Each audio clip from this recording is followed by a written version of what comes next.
The Vice President is appearing right now. The senior advisors to the President have been here as well, and they're all smiling. Vice President Dick Cheney with his family, the Vice President, a key architect of the winning campaign by the Bush-Cheney team, and an indefatigable worker for the Bush-Cheney ticket's victory, including a last-minute long flight to Hawaii, trying, as it turned out unsuccessfully, to win over Hawaii's 4 electoral votes, but in the end it didn't matter. A clear, convincing victory, both in the national vote totals by President Bush, who received more votes from President, we're not talking about electoral college votes, more votes for President than any previous American president, breaking the record of Ronald Reagan. And in the electoral college vote, President Bush will wind up with at least 274 electoral college votes with only 270 needed to win.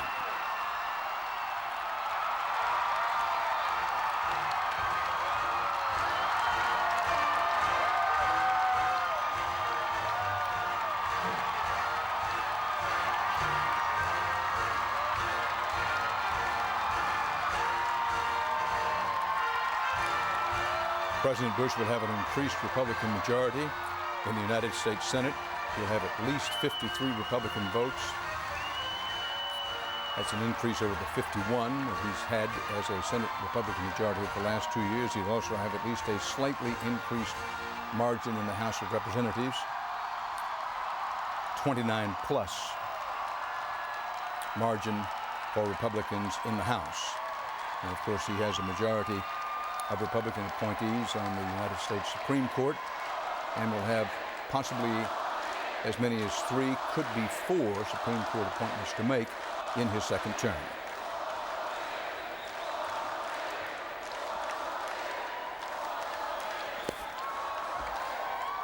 Vice President Cheney is to speak first.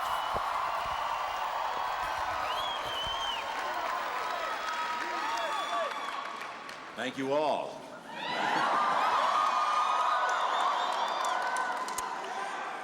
It's an honor for me to be here along with Lynn and our whole family on this very special afternoon. This was an historic election, and once again, I have delivered the state of Wyoming for the Bush-Cheney ticket.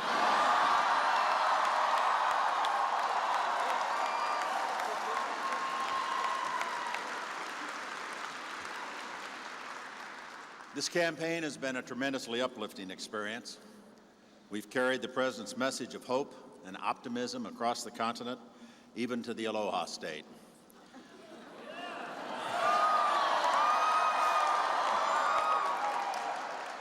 We've worked hard and gained many new friends, and the result is now clear: a record voter turnout and a broad nationwide victory.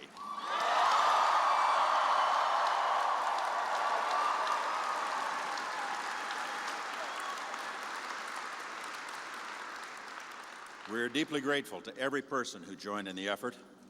Thanks to you, we've gained seats in the House of Representatives.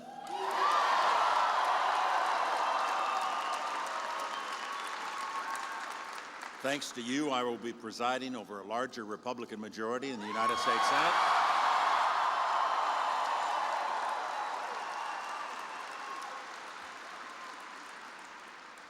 Thanks to you, President George W. Bush won the greatest number of popular votes of any presidential candidate in history.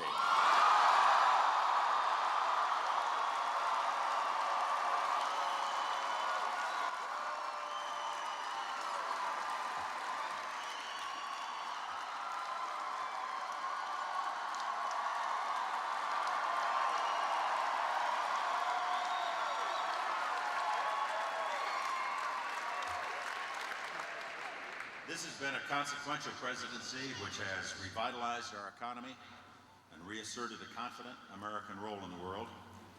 Yet in the election of 2004, we did more than campaign on a record. President Bush ran forthrightly on a clear agenda for this nation's future, and the nation responded by giving him a mandate.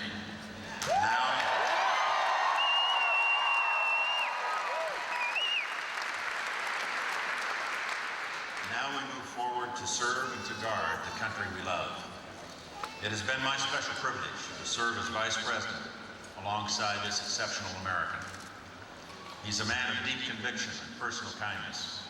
His leadership is wise and firm and fearless. Those are qualities that Americans like in a president, and those are the qualities we will need for the next 4 years.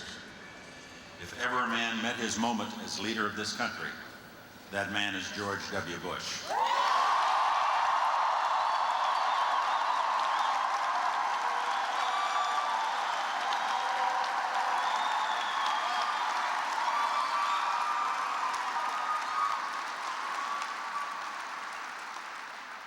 Ladies and gentlemen, I give you the President of the United States.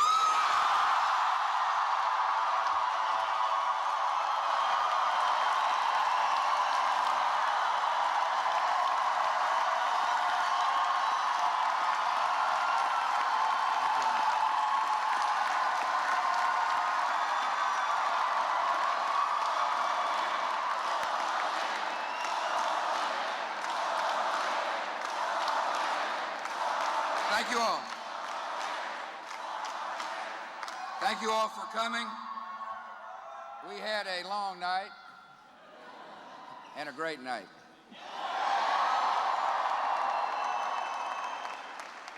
The voters turned out in record numbers and delivered an historic victory.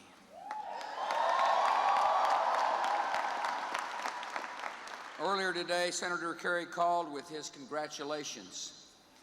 We had a really good phone call. He was very gracious. Senator Kerry waged a spirited campaign, and he and his supporters can be proud of their efforts.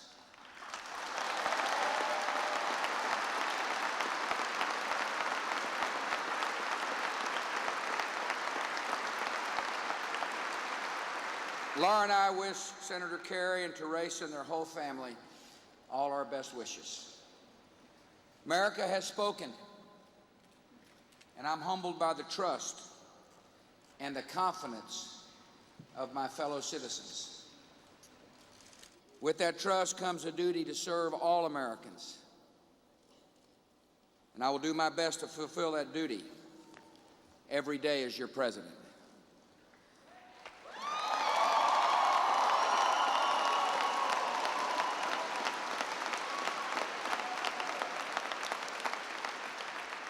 There are many people to thank, and my family comes first.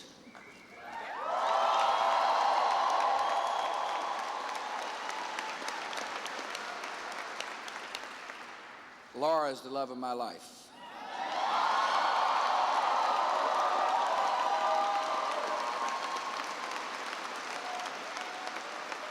I'm glad you love her too. I want to thank our daughters who joined their dad for his last campaign.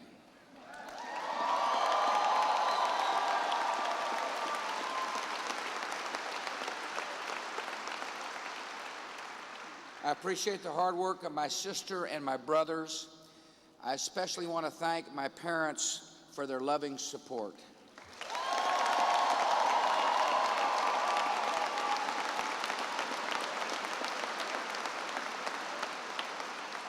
I'm grateful to the Vice President and Lynn and their daughters who have worked so hard and been such a vital part of our team.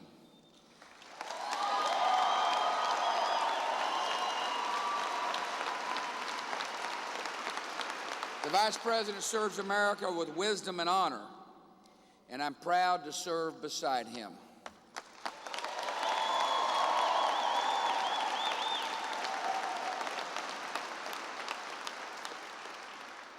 I want to thank my superb campaign team. I want to thank you all for your hard work.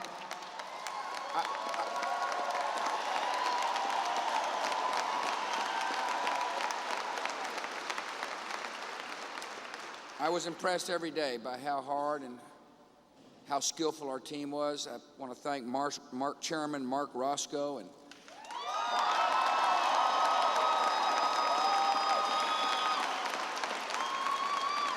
campaign manager Ken Melman,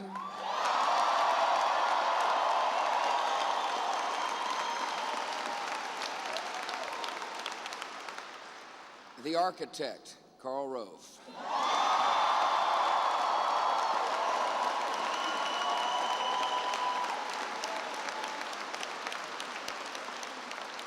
I want to thank Ed Gillespie for leading our party so well.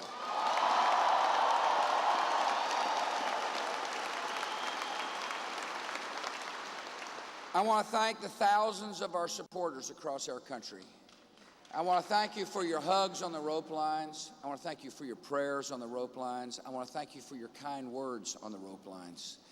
I want to thank you for everything you did to make the calls and to put up the signs, to talk to your neighbors, and to get out the vote.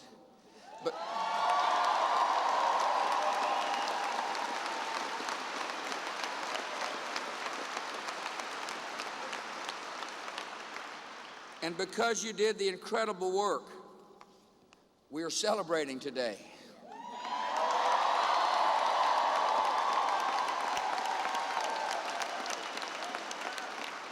There's an old saying, do not pray for tasks equal to your powers. Pray for powers equal to your tasks. In 4 historic years, America has been given great tasks and faced them with strength and courage. Our people have restored the vigor of this economy and shown resolve and patience in a new kind of war. Our military has brought justice to the enemy and honor to America.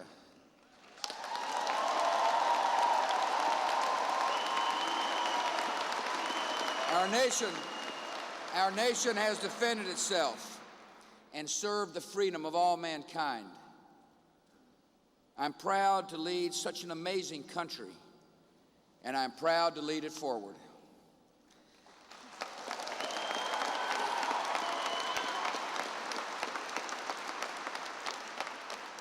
Because we have done the hard work, we are entering a season of hope. We will continue our economic progress. We'll reform our outdated tax code. We'll strengthen the Social Security for the next generation. We'll make public schools all they can be. And we will uphold our deepest values of family and faith. We'll help the emerging democracies of Iraq and Afghanistan.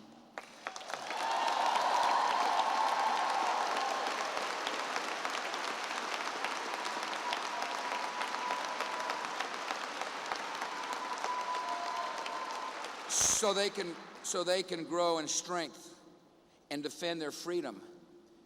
And then our servicemen and women will come home with the honor they have earned.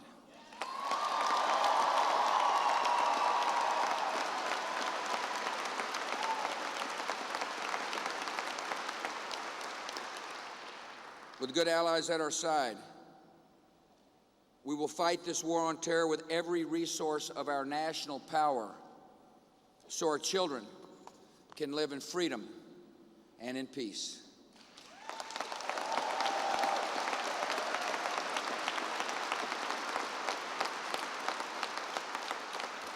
Reaching these goals will require the broad support of Americans. So today I want to speak to every person who voted for my opponent. To make this nation stronger and better, I will need your support, and I will work to earn it. I will do all I can do to deserve your trust. A new term is a new opportunity to reach out to the whole nation. We have one country, one Constitution, and one future that binds us. And when we come together and work together, there is no limit to the greatness of America.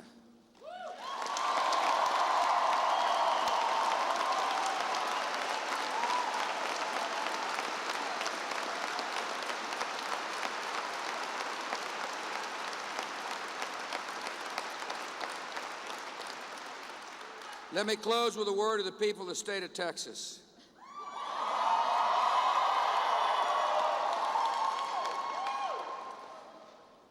We have known each other the longest, and you started me on this journey. On the open plains of Texas, I first learned the character of our country, sturdy and honest, and as hopeful as the break of day.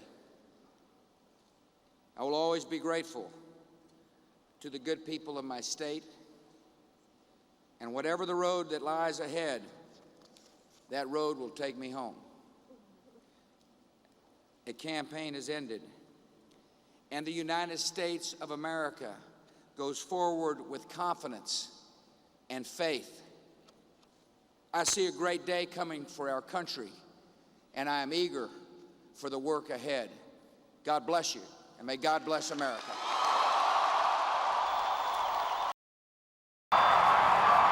And there he is, President-elect Barack Obama, his wife Michelle, and daughters Sasha and Malia. Let's take it in.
Hello, Chicago.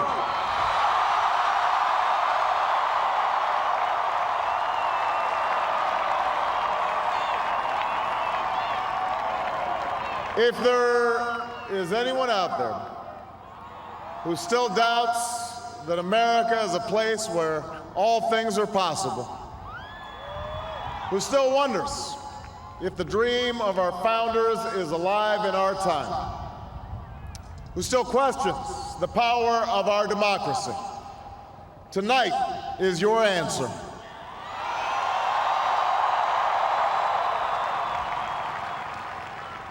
It's the answer told by lines that stretched around schools and churches in numbers this nation has never seen, by people who waited 3 hours and 4 hours, many for the first time in their lives, because they believed that this time must be different, that their voices could be that difference. It's the answer spoken by young and old, rich and poor, Democrat and Republican, black, white, Hispanic, Asian, Native American, gay, straight, disabled and not disabled, Americans who sent a message to the world that we have never been just a collection of individuals or a collection of red states and blue states. We are and always will be the United States of America.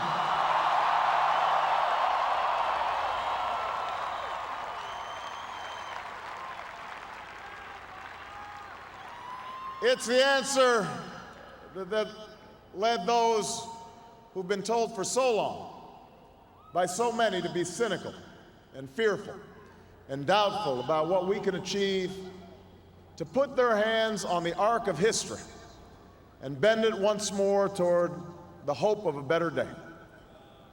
It's been a long time coming, but tonight, because of what we did on this day, in this election, at this defining moment, change has come to America.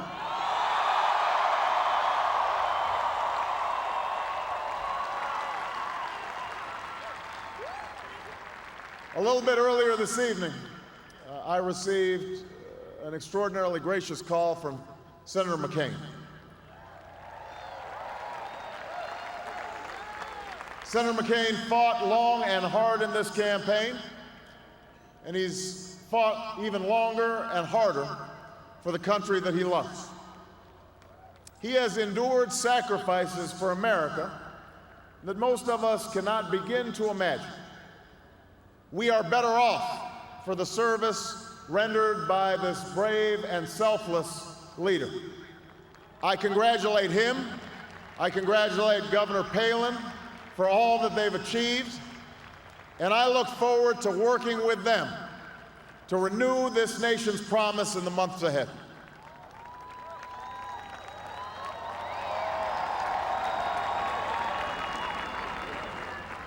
I want to thank my partner in this journey, a man who campaigned from his heart and spoke for the men and women he grew up with on the streets of Scranton and rode with on the train home to Delaware, the Vice President-elect of the United States, Joe Biden.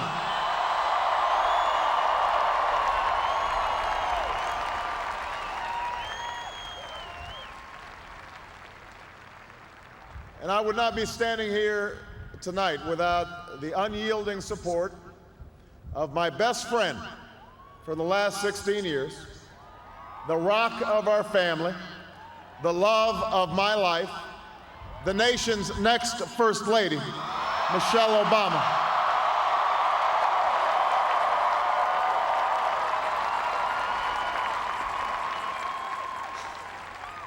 Sasha and Malia, I love you both more than you can imagine, and you have earned the new puppy that's coming with us to the White House.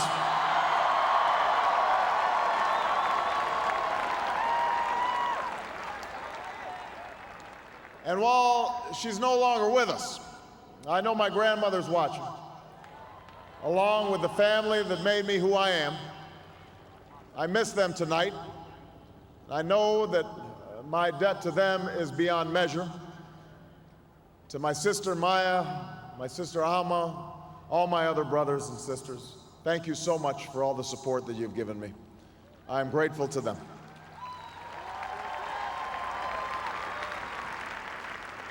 To my campaign manager, David Plouffe,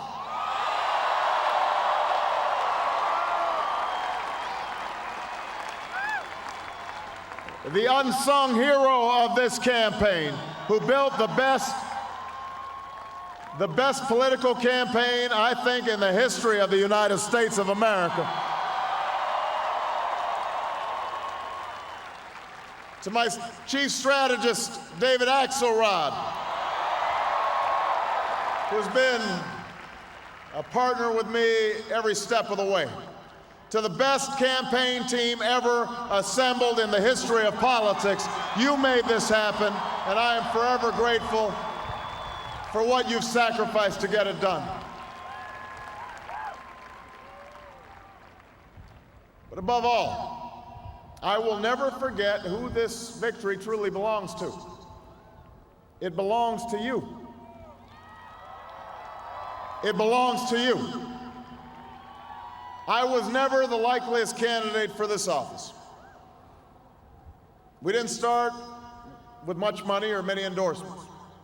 Our campaign was not hatched in the halls of Washington. It began in the backyards of Des Moines, in the living rooms of Concord, and the front porches of Charleston. It was built by working men and women who dug into what little savings they had to give $5 and $10 and $20 to the cause. It grew strength from the young people who rejected the myth of their generation's apathy, who left their homes and their families for jobs that offered little pay and less sleep.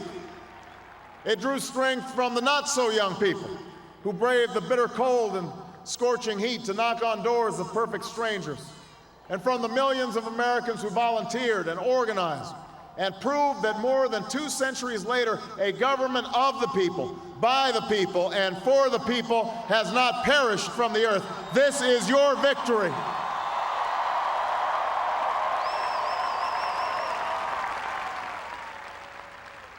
Now, I know you didn't do this just to win an election. And I know you didn't do it for me. You did it because you understand the enormity of the task that lies ahead. For even as we celebrate tonight, we know the challenges that tomorrow will bring are the greatest of our lifetime. 2 wars, a planet in peril, the worst financial crisis in a century, Even as we stand here tonight, we know there are brave Americans waking up in the deserts of Iraq and the mountains of Afghanistan to risk their lives for us. There are mothers and fathers who will lie awake after their children fall asleep and wonder how they'll make the mortgage, or pay their doctor's bills, or save enough for their child's college education. There's new energy to harness, new jobs to be created, new schools to build, and threats to meet, alliances to repair. The road ahead will be long. Our climb will be steep. We may not get there in 1 year or even in one term, but America, I have never been more hopeful than I am tonight that we will get there. I promise you, we as a people will get there.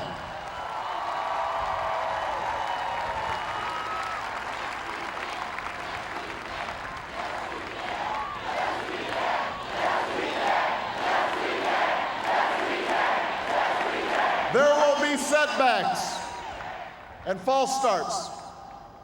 There are many who won't agree with every decision or policy I make as president.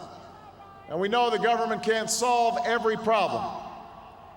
But I will always be honest with you about the challenges we face. I will listen to you, especially when we disagree.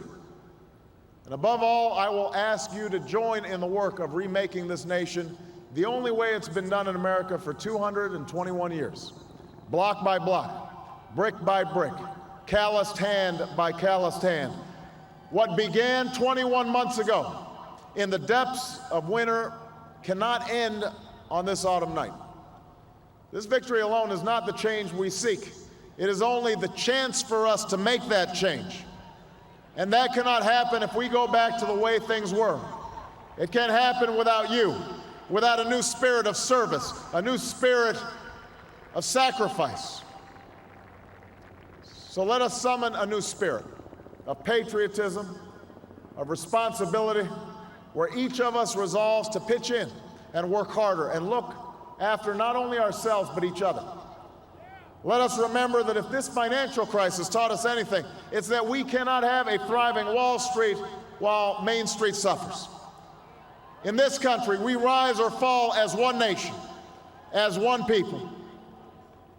Let's resist the temptation to fall back on the same partisanship and pettiness and immaturity that has poisoned our politics for so long.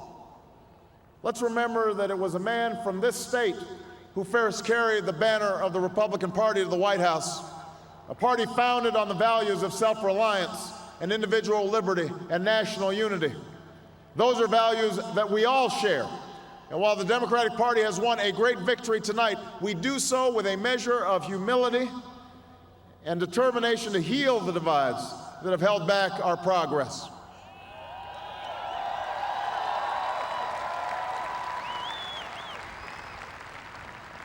As Lincoln said to a nation far more divided than ours, we are not enemies, but friends.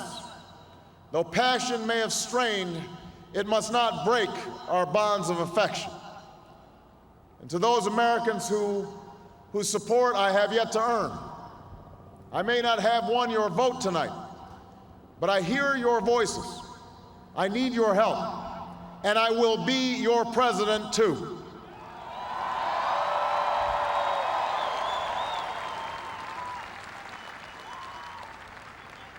And all those watching tonight from beyond our shores, from parliaments and palaces, to those who are huddled around radios in the forgotten corners of the world, our stories are singular, but our destiny is shared.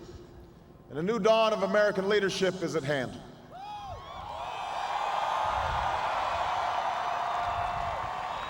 To those who would tear the world down, we will defeat you. To those who seek peace and security, we support you. And to all those who have wondered if America's beacon still burns as bright, tonight we proved once more that the true strength of our nation comes not from the might of our arms or the scale of our wealth, but from the enduring power of our ideals: democracy, liberty, opportunity, and unyielding hope.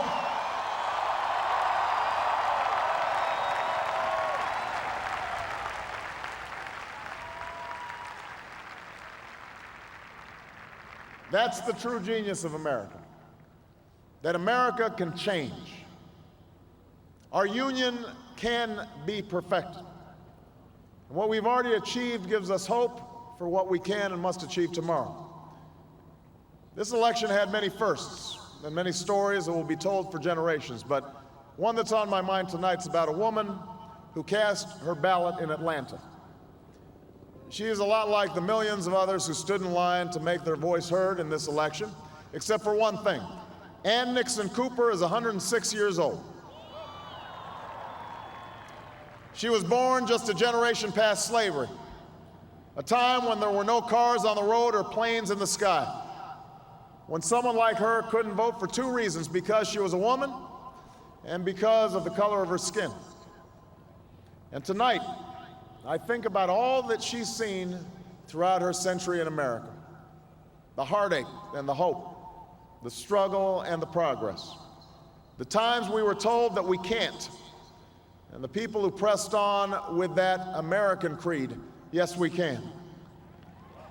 At a time when women's voices were silenced and their hopes dismissed, she lived to see them stand up and speak out and reach for the ballot: yes, we can.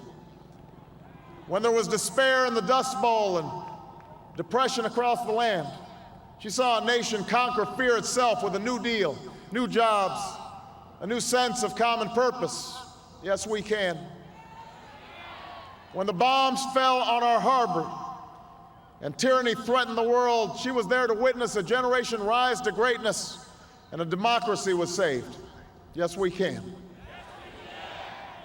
She was there for the buses in Montgomery, the hoses in Birmingham, a bridge in Selma, and a preacher from Atlanta who told the people that we shall overcome: yes, we can. A man touched down on the moon. A wall came down in Berlin. A world was connected by our own science and imagination. And this year, in this election, she touched her finger to a screen and cast her vote. Because after 106 years in America, through the best of times and the darkest of hours, she knows how America can change. Yes, we can. America, we have come so far. We have seen so much, but there's so much more to do.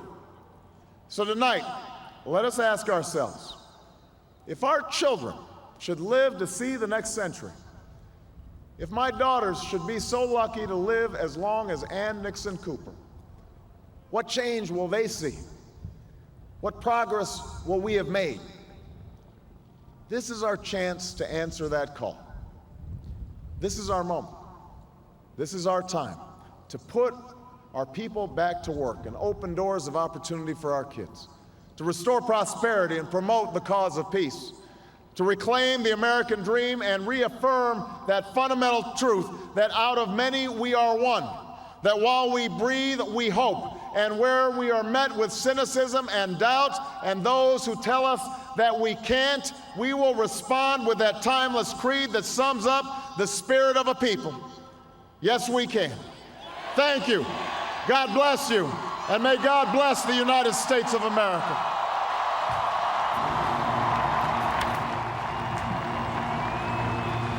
And the unlikely journey of the junior senator from Illinois brings him here to Grant Park, where he speaks movingly before some 125,000 supporters who have waited for him all night long, cheering every victory in every state. He spoke movingly about a 106-year-old African-American woman he met in Atlanta named Ann Nixon Cooper and what she had endured in those 106 years. He spoke, of course, about change and about this being not the change, but a chance to enact the change that he's talked about. Joined now by the new Vice President, Joe Biden.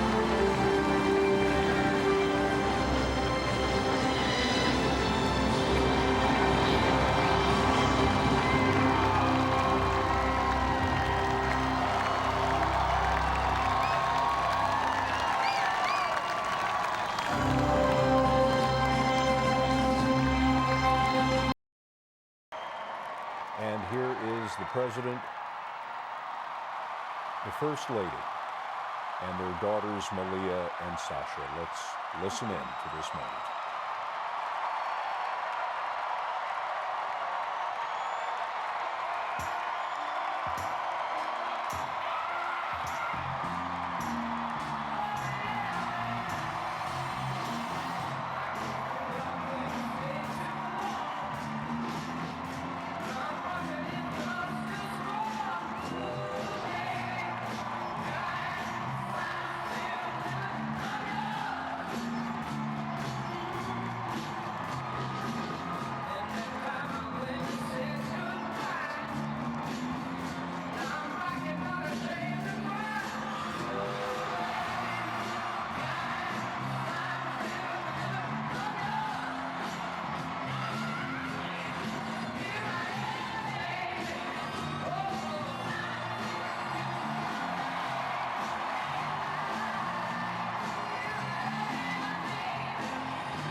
Thank you.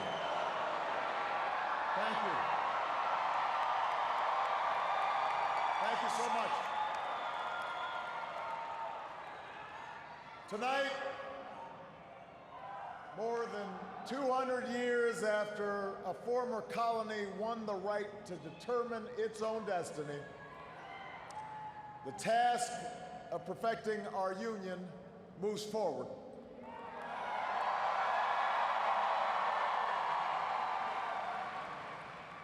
It moves forward because of you.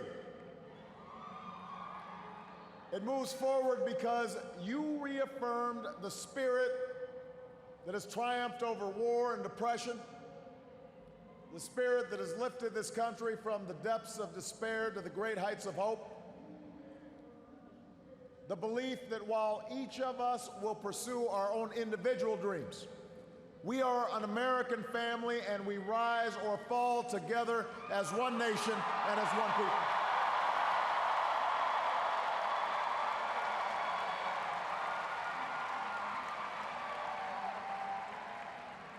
Tonight, in this election, you, the American people, reminded us that while our road has been hard, while our journey has been long, we have picked ourselves up.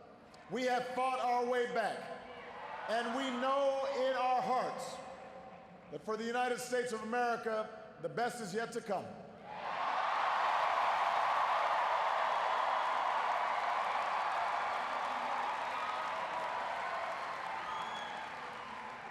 I want to thank every American who participated in this election.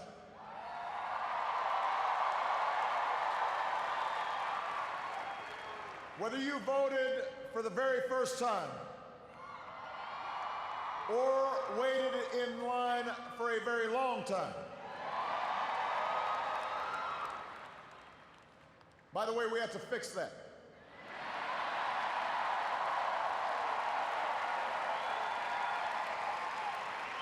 Whether you pounded the pavement or picked up the phone.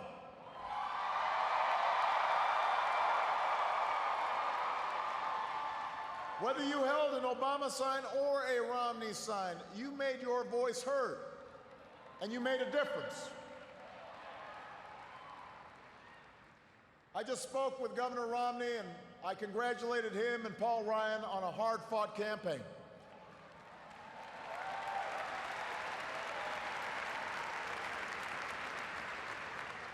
We may have battled fiercely, but it's only because we love this country deeply, and we care so strongly about its future.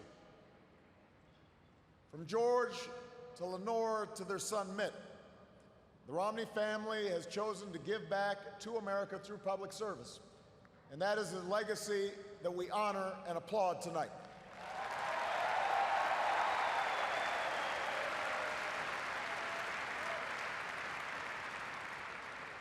In the weeks ahead, I also look forward to sitting down with Governor Romney to talk about where we can work together to move this country forward.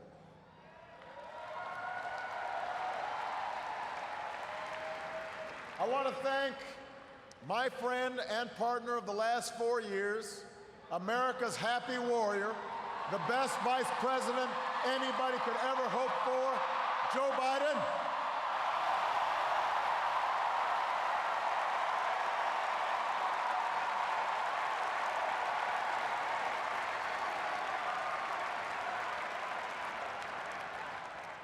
And I wouldn't be the man I am today without the woman who agreed to marry me 20 years ago.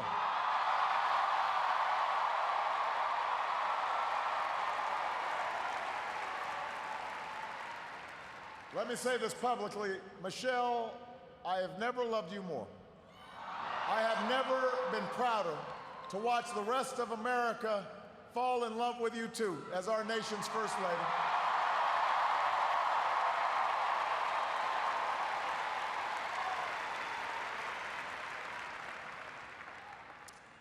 Sasha and Malia, before our very eyes, you're growing up to become two strong, smart, beautiful young women, just like your mom.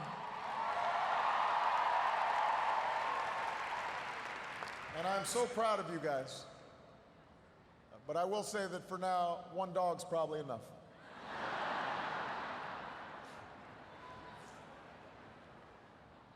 To the best campaign team and volunteers in the history of politics,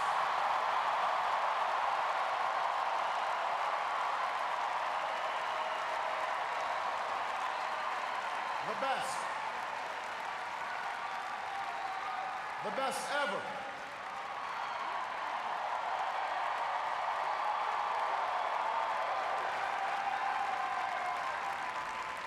Some of you were new this time around, and some of you have been at my side since the very beginning. But all of you are family.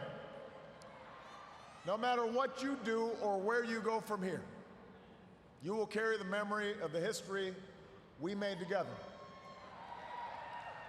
And you will have the lifelong appreciation of a grateful president.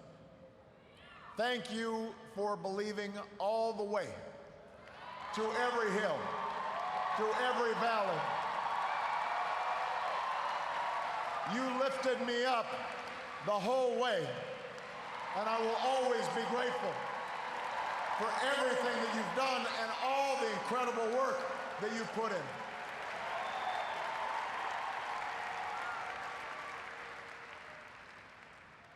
I know that political campaigns can sometimes seem small, even silly. And that provides plenty of fodder for the cynics who tell us that politics is nothing more than a contest of egos or the domain of special interests.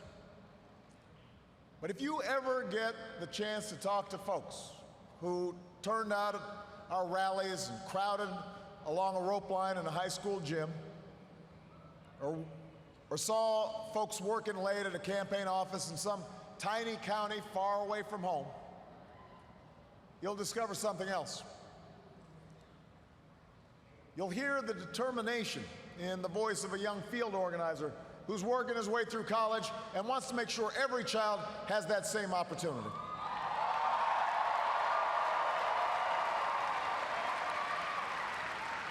You'll hear the pride in the voice of a volunteer who's going door to door because her brother was finally hired when the local auto plant added another shift.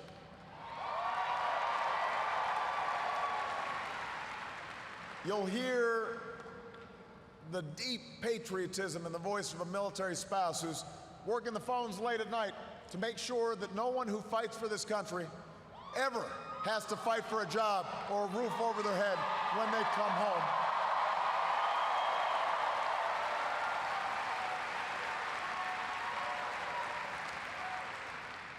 That's why we do this.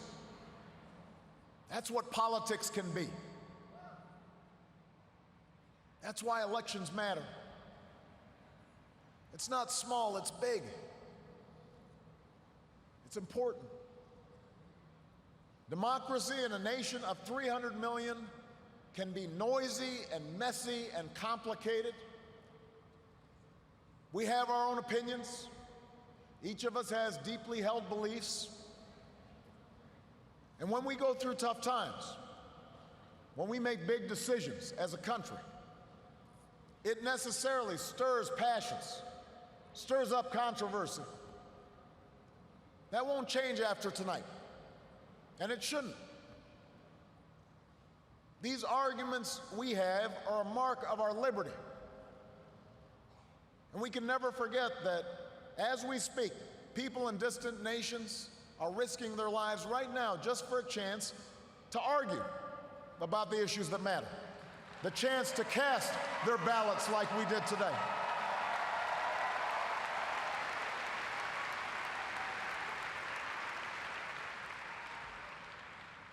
But despite all our differences, most of us share certain hopes for America's future. We want our kids to grow up in a country where they have access to the best schools and the best teachers. A country that lives up to its legacy as the global leader in technology and discovery and innovation, with all the good jobs and new businesses that follow. We want our children to live in America that isn't burdened by debt, that isn't weakened by inequality, that isn't threatened by the destructive power of a warming planet.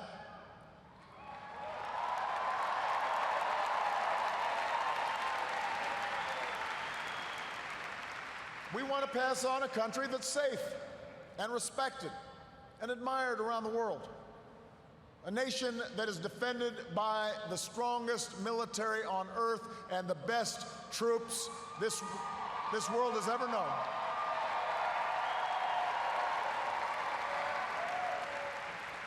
But also a country that moves with confidence beyond this time of war to shape a peace that is built on the promise of freedom and dignity for every human being.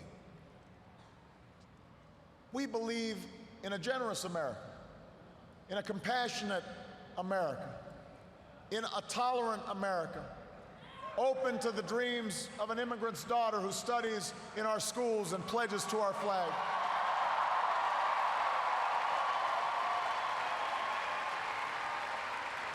To the young boy on the south side of Chicago who sees a life beyond the nearest street corner.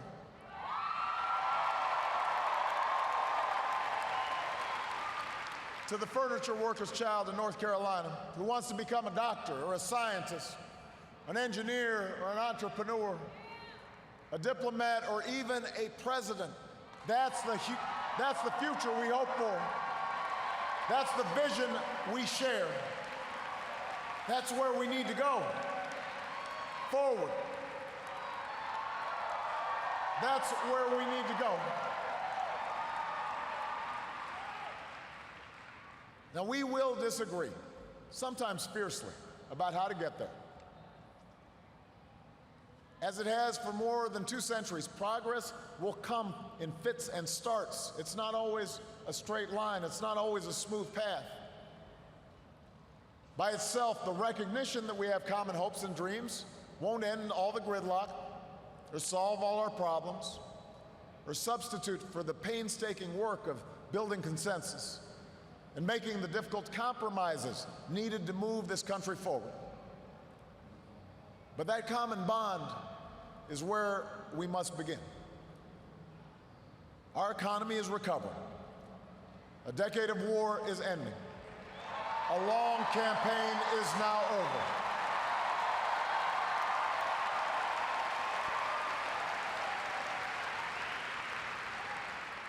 And whether I earned your vote or not, I have listened to you.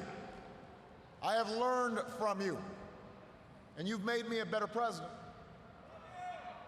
And with your stories and your struggles, I return to the White House more determined and more inspired than ever about the work there is to do and the future that lies ahead.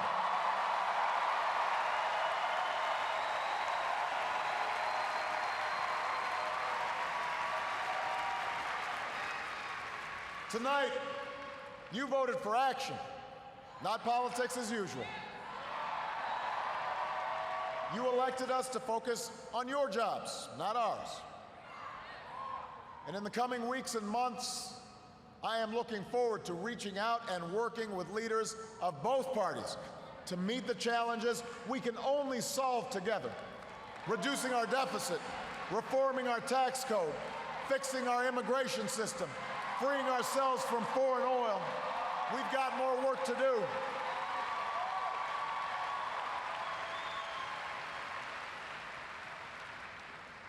But that doesn't mean your work is done. The role of citizen in our democracy does not end with your vote. America's never been about what can be done for us. It's about what can be done by us together through the hard and frustrating but necessary work of self-government. That's the principle we were founded on. This country has more wealth than any nation, but that's not what makes us rich. We have the most powerful military in history, but that's not what makes us strong. Our university, our culture, are all the envy of the world, but that's not what keeps the world coming to our shores. What makes America exceptional are the bonds that hold together the most diverse nation on earth.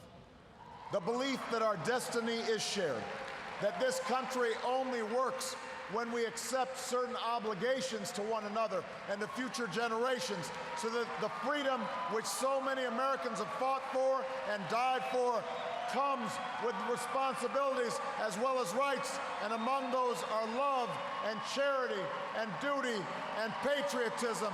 That's what makes America great.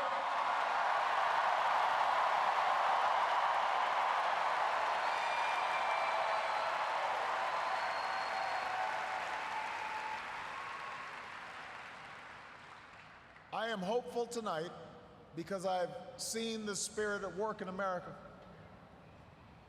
I've seen it in the family business whose owners would rather cut their own pay than lay off their neighbors, and in the workers who would rather cut back their hours than see a friend lose a job. I've seen it in the soldiers who re-enlist after losing a limb, and in those SEALs who charged up the stairs into darkness and danger because they knew there was a buddy behind them watching their back.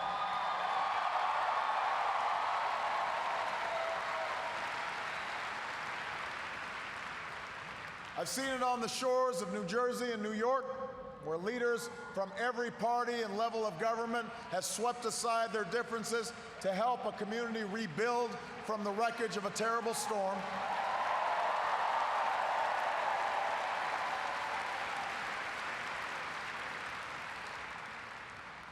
And I saw it just the other day in Mentor, Ohio, where a father told the story of his 8-year-old daughter whose long battle with leukemia nearly cost their family everything. Had it not been for health care reform passing just a few months before the insurance company was about to stop paying for her care.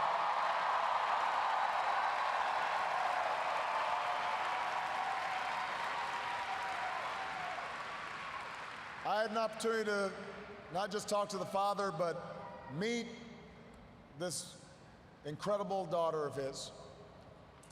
And when he spoke to the crowd, listening to that father's story, every parent in that room had tears in their eyes, because we knew that little girl could be our own. And I know that every American wants her future to be just as bright. That's who we are. That's the country I'm so proud to lead as your president.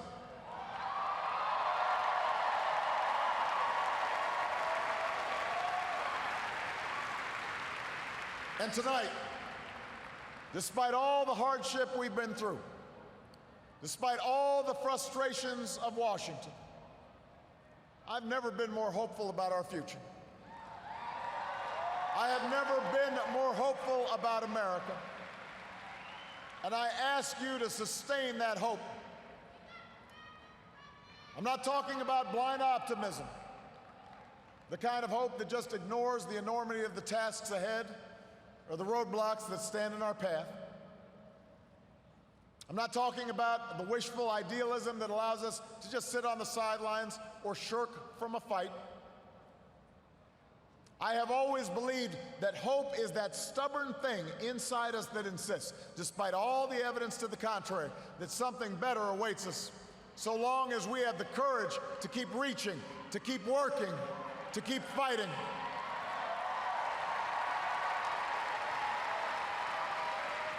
America, I believe we can build on the progress we've made and continue to fight for new jobs and new opportunity and new security for the middle class. I believe we can keep the promise of our founding, the idea that if you're willing to work hard, it doesn't matter who you are or where you come from or what you look like or where you love. It doesn't matter whether you're black or white or Hispanic or Asian or Native American or young or old or rich or poor, able, disabled, gay or straight. You can make it here in America if you're willing to try.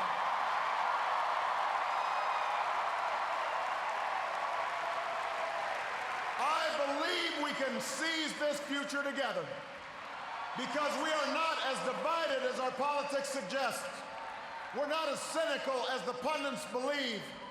We are greater than the sum of our individual ambitions, and we remain more than a collection of red states and blue states. We are and forever will be the United States of America.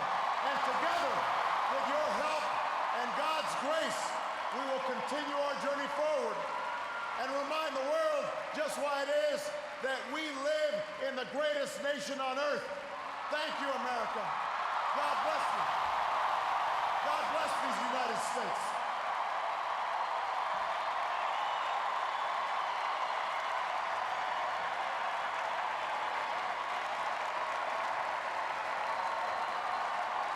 President Barack Obama speaking to his supporters at McCormick Place in Chicago this morning.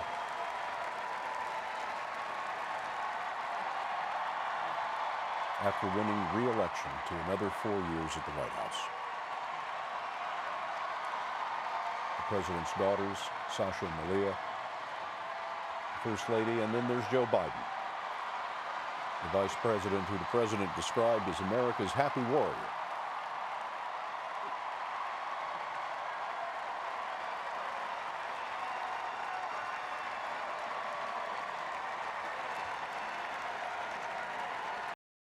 It is my high honor and distinct privilege to introduce to you the President-elect of the United States of America, Donald Trump.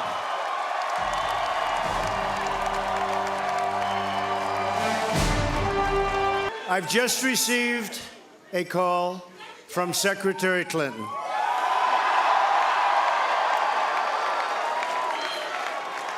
She congratulated us, it's about us, on our victory. And I congratulated her and her family on a very, very hard-fought campaign. I mean, she fought very hard.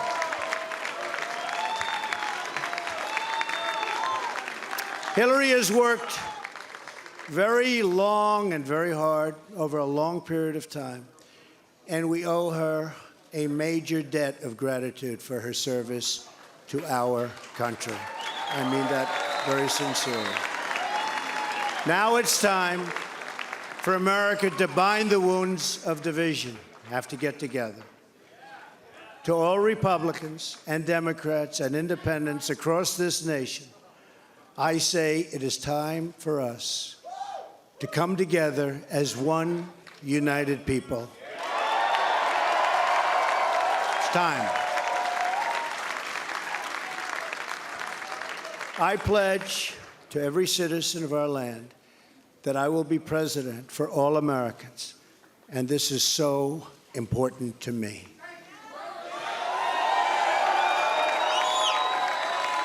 For those who have chosen not to support me in the past, of which there were a few people, I'm reaching out to you for your guidance and your help so that we can work together and unify our great country. As I've said from the beginning, ours was not a campaign, but rather an incredible and great movement made up of millions of hardworking men and women who love their country and want a better, brighter future for themselves and for their family. It's a movement comprised of Americans from all races, religions, backgrounds, and beliefs who want and expect our government to serve the people, and serve the people it will.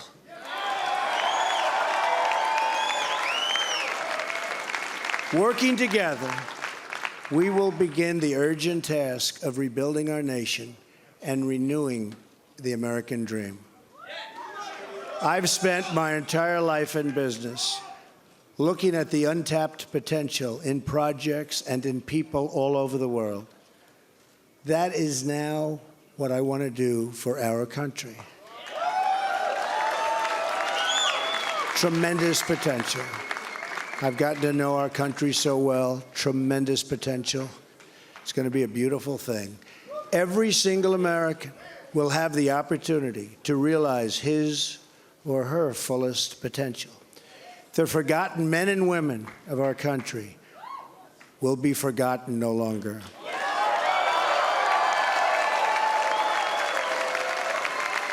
We are going to fix our inner cities and rebuild our highways, bridges, tunnels, airports, schools, hospitals. We're going to rebuild our infrastructure, which will become, by the way, second to none. And we will put millions of our people to work as we rebuild it. We will also finally take care of our great veterans. We've been so loyal, and I've gotten to know so many over this 18-month journey. The time I've spent with them during this campaign has been among my greatest honors. Our veterans are incredible people. We will embark upon a project of national growth and renewal. I will harness the creative talents of our people, and we will call upon the best and brightest to leverage their tremendous talent for the benefit of all. It's going to happen. We have a great economic plan. We will double our growth and have the strongest economy anywhere in the world. At the same time, we will get along with all other nations willing to get along with us. They will be. We'll have great relationships. We expect to have great relationships.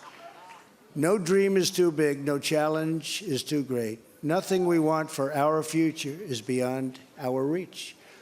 America will no longer settle for anything less than the best. We must reclaim our country's destiny and dream big and bold and daring. We have to do that. We're going to dream of things for our country, and beautiful things and successful things once again. I want to tell the world community that while we will always put America's interests first, we will deal fairly with everyone, all people and all other nations. We will seek common ground, not hostility. It's been what they call a historic event, but to be really historic, we have to do a great job. And I promise you that I will not let you down. We will do a great job. We will do a great job. I look very much forward to being your president. And hopefully at the end of 2 years or 3 years or 4 years, or maybe even 8 years, you will say, so many of you worked so hard for us, but you will say that that was something that you were very proud to do, and I can thank you very much.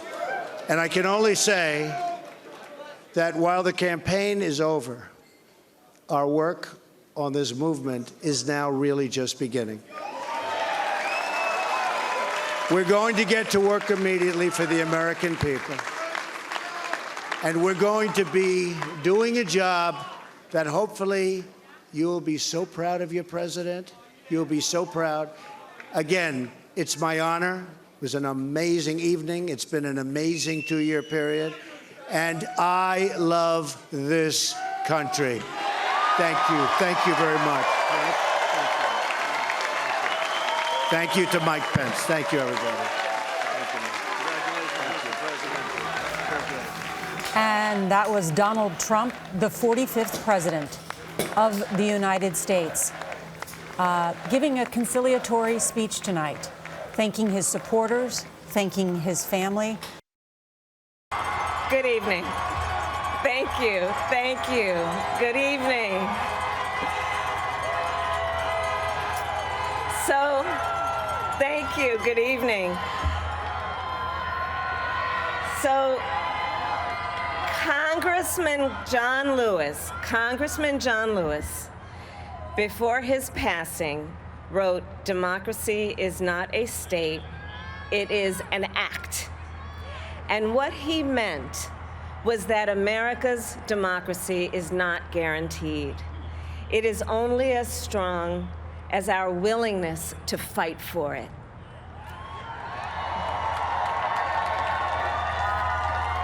To guard it and never take it for granted. And protecting our democracy takes struggle, it takes sacrifice, but there is joy in it, and there is progress, because we, the people, have the power to build a better future.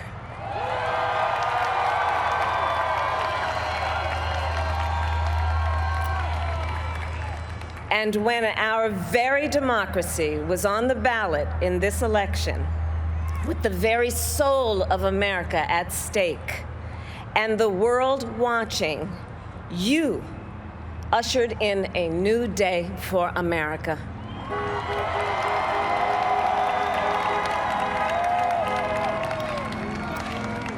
To our campaign staff and volunteers, this extraordinary team, thank you for bringing more people than ever before into the democratic process. And for making this victory possible. To the poll workers and election officials across our country who have worked tirelessly to make sure every vote is counted, our nation owes you a debt of gratitude.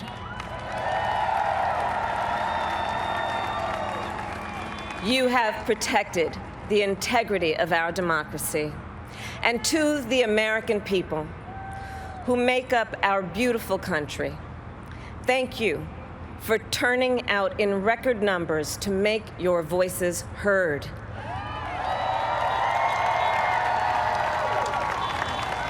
And I know times have been challenging, especially the last several months.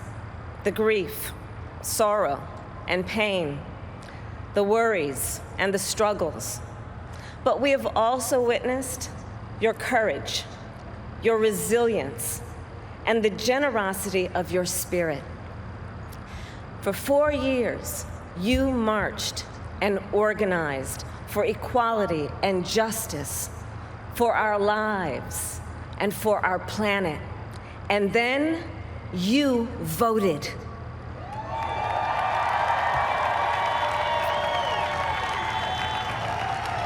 And you delivered a clear message. You chose hope and unity, decency, science, and yes, truth.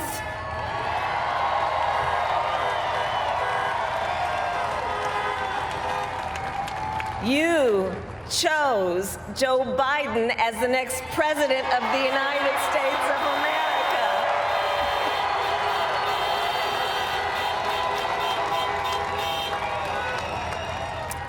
And Joe is a healer, a uniter, a tested and steady hand, a person whose own experience of loss gives him a sense of purpose that will help us as a nation reclaim our own sense of purpose.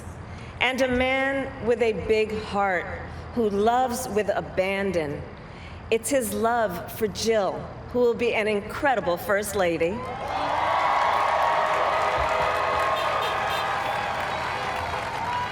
It's his love for Hunter and Ashley and his grandchildren and the entire Biden family.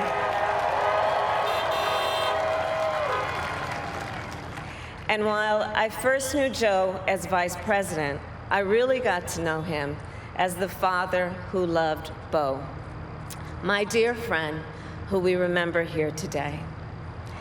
And to my husband, Doug,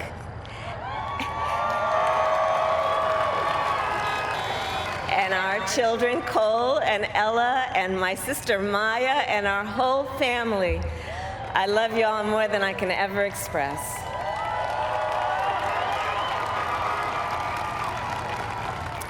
We are so grateful to Joe and Jill for welcoming our family into theirs on this incredible journey. And to the woman most responsible for my presence here today, my mother, Shamala Gopalan Harris, who is always in our hearts. When she came here from India at the age of 19, she maybe didn't quite imagine this moment, but she believed so deeply in an America where a moment like this is possible. And so I am thinking about her and about the generations of women, Black women,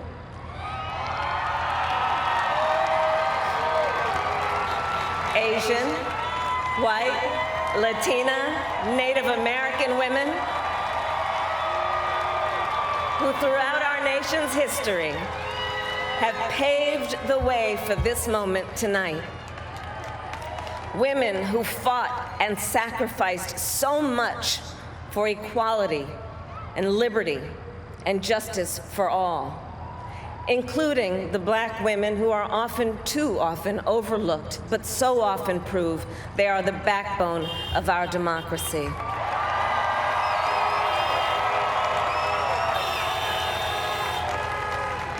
All the women who have worked to secure and protect the right to vote for over a century, 100 years ago with the 19th Amendment, 55 years ago with the Voting Rights Act, and now in 2020 with a new generation of women in our country who cast their ballots and continued the fight for their fundamental right to vote and be heard.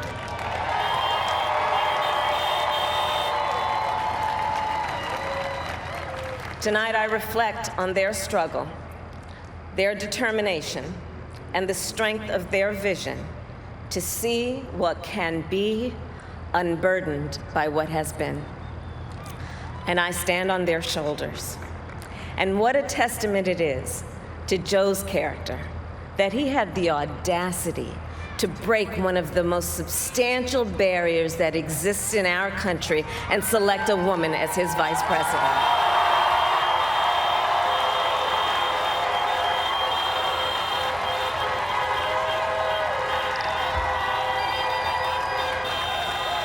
But while I may be the first woman in this office, I will not be the last.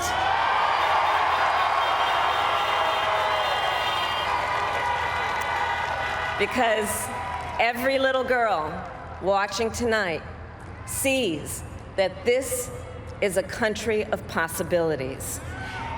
And to the children of our country, regardless of your gender, our country has sent you a clear message. Dream with ambition, lead with conviction, and see yourselves in a way that others may not, simply because they've never seen it before. But know that we will applaud you every step of the way.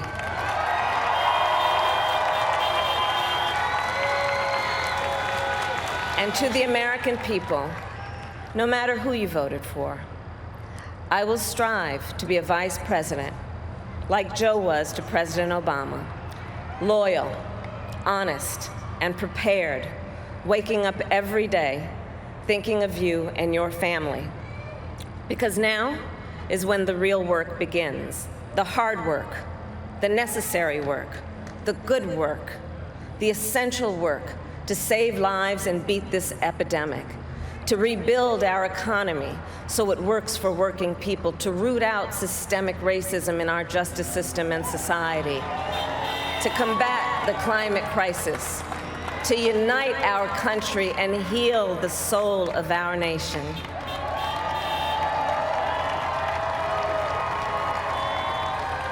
And the road ahead will not be easy, but America is ready, and so are Joe and I.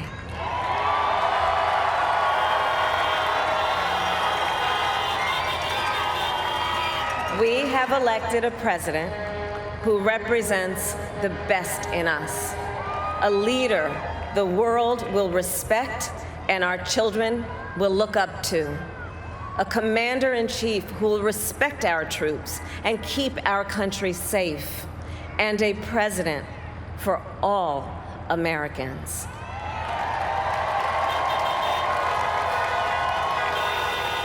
And it is now my great honor to introduce the President-elect of the United States of America, Joe Biden.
Hello, my fellow Americans,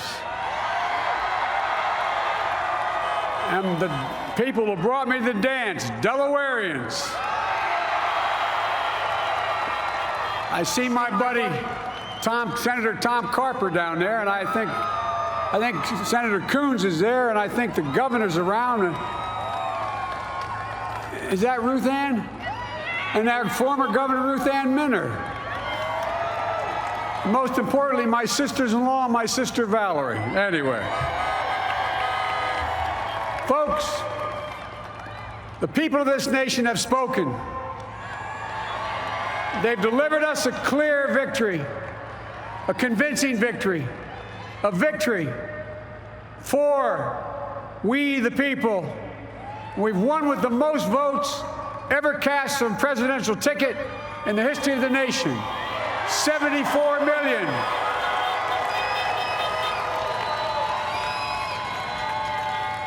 What I must admit has surprised me.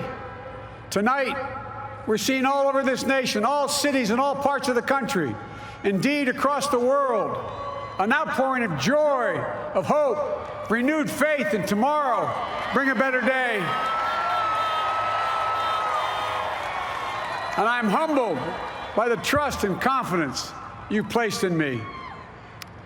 I pledge to be a president who seeks not to divide, but unify, who doesn't see red states and blue states, only sees the United States, and work with all my heart, with the confidence of the whole people, to win the confidence of all of you. And for that is what America, I believe, is about. It's about people. And that's what our administration will be all about. I sought this office to restore the soul of America, to rebuild the backbone of this nation, the middle class, and to make America respected around the world again, and to unite us here at home. It's the honor of my lifetime that so many millions of Americans have voted for that vision. And now, the work of making that vision is real. It's a task, the task of our time. Folks, as I said many times before, I'm Jill's husband. And I would not be here without her love and tireless support of Jill and my son Hunter and Ashley, my daughter, and all our grandchildren and their spouses and all our family. They're my heart. Jill's a mom, a military mom, an educator, and she has dedicated her life to education. But teaching isn't just what she does, it's who she is. For American educators, this is a great day for y'all. You're going to have one of your own in the White House. And Jill's going to make a great First Lady. I'm so proud of her.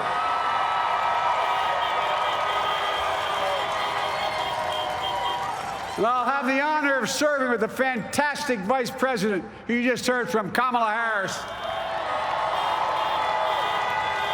who makes history as the first woman, first black woman, the first woman from South Asian descent, the first daughter of an immigrant ever elected in this country. Don't tell me it's not possible in the United States. It's long overdue. And we're reminded tonight of those who fought so hard for so many years to make this happen. But once again, America's bent the arc of the moral universe more toward justice. Kamala, Doug, like it or not, your family, you become an honorary Biden. There's no way out. To all those of you who volunteered and worked the polls in the middle of this pandemic, local elected officials, you deserve a special thanks from the entire nation. And to my campaign team and all the volunteers and all who gave so much of themselves to make this moment possible, I owe you. I owe you. I owe you everything. And to all those who supported us, I'm proud of the campaign we built and ran. I'm proud of the coalition we put together, the broadest and most diverse coalition in history.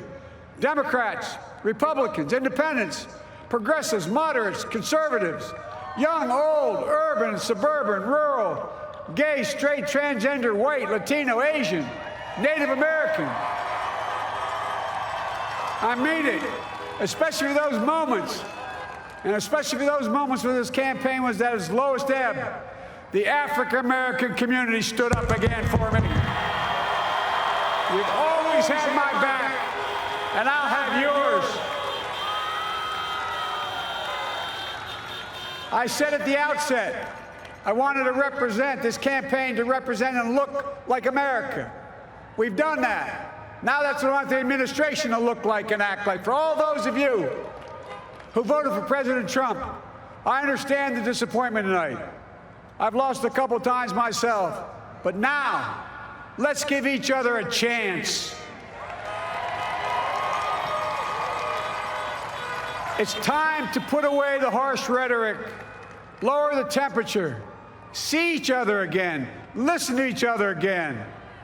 And to make progress, we have to stop treating our opponents as our enemies. They are not our enemies. They are Americans. They're Americans. The Bible tells us, to everything there is a season, a time to build, a time to reap and a time to sow, and a time to heal. This is the time to heal in America.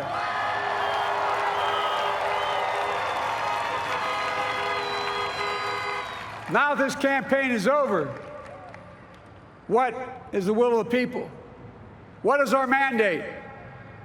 I believe it's this. Americans have called upon us to marshal the forces of decency, the forces of fairness, to marshal the forces of science and the forces of hope in the great battles of our time. The battle to control the virus, the battle to build prosperity, the battle to secure your family's health care, the battle to achieve racial justice and root out systemic racism in this country, and the battle to save our planet by getting climate under control, the battle to restore decency, defend democracy, and give everybody in this country a fair shot. That's all they're asking for, a fair shot. Folks, our work begins with getting COVID under control. We cannot repair the economy, restore our vitality, or relish life's most precious moments, hugging our grandchildren, our children, our birthdays, weddings, graduations, all the moments that matter most to us until we get it under control. On Monday, I will name a group of leading scientists and experts as transition advisors to help take the Biden-Harris COVID plan and convert it into an action blueprint that will start on January the 20th, 2021. That plan will be built on bedrock science. It will be constructed out of compassion, empathy, and concern. I will spare no effort, none, or any commitment to turn around this pandemic. Folks, I'm a proud Democrat, but I will govern as an American president. I'll work as hard for those who didn't vote for me as those who did. Let this grim era of demonization in America begin to end here and now.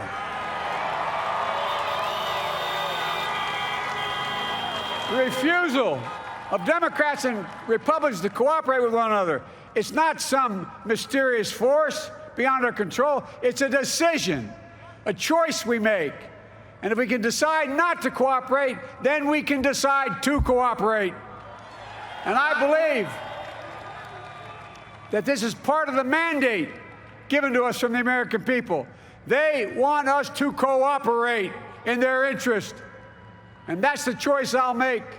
And I'll call on Congress, Democrats and Republicans alike, to make that choice with me. The American story is about slow yet steadily widening the opportunities in America. And make no mistake, too many dreams have been deferred for too long. We must make the promises of the country real for everybody, no matter their race, their ethnicity, their faith, their identity, or their disability.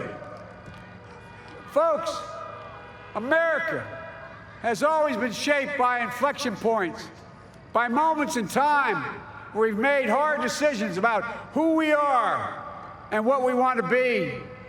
Lincoln in 1860, coming to save the Union. FDR in 1932, promising a beleaguered country a new deal. JFK in 1960, pledging a new frontier. And 12 years ago, when Barack Obama made history, he told us, yes, we can. Well, folks, we stand at an inflection point. We have an opportunity to defeat despair, to build a nation of prosperity and purpose. We can do it. I know we can. I've long talked about the battle for the soul of America. We must restore the soul of America. Our nation is shaped by the constant battle between our better angels and our darkest impulses. And what presidents say in this battle matters. It's time for our better angels to prevail. Tonight, the whole world is watching America. And I believe at our best, America is a beacon for the globe. We will lead not only by the example of our power, but by the power of our example. I've always believed, many of you heard me say it, I've always believed we can define America in one word: possibilities. That in America, everyone should be given an opportunity to go as far as their dreams and God-given ability will take them. You see, I believe in the possibilities of this country. We're always looking ahead to an America that's freer and more just, ahead to an America that creates jobs with dignity and respect, ahead of America that cures diseases like cancer and Alzheimer's, ahead to an America that never leaves anyone behind, ahead of America that never gives up, never gives in. This is a great nation. It's always been a bad bet to bet against America. We're a good people. This is the United States of America, and there's never been anything we've been not able to do when we've done it together. Folks, in the last days of the campaign, I began thinking about a hymn that means a lot to me and my family, particularly my deceased son, Bo. It captures the faith that sustains me and which I believe sustains America. And I hope it can provide some comfort and solace to 230,000 Americans who've lost a loved one to this terrible virus this year. My heart goes out to each and every one of you. Hopefully this hymn gives you solace as well. And it goes like this: and he will raise you up on eagle's wings, bear you on the breath of dawn, and make you to shine like the sun, and hold you in the palm of his hand. And now together, on eagle's wings, we embark on the work that God and history have called upon us to do, with full hearts and steady hands, with faith in America and in each other, with love of country, a thirst for justice. Let us be the nation that we know we can be, a nation united, a nation strengthened, a nation healed, the United States of America. Ladies and gentlemen, there's never been anything we've tried we've not been able to do. So remember, as our grandpapa used to say when I walked out of his home when I was a kid up in Scranton, he said, "Joey, keep the faith." And our grandmother, when she was alive, she yelled, "No, Joey, spread it. Spread the faith." God love you all. May God bless America, and may God protect our troops. Thank you, thank you, thank you.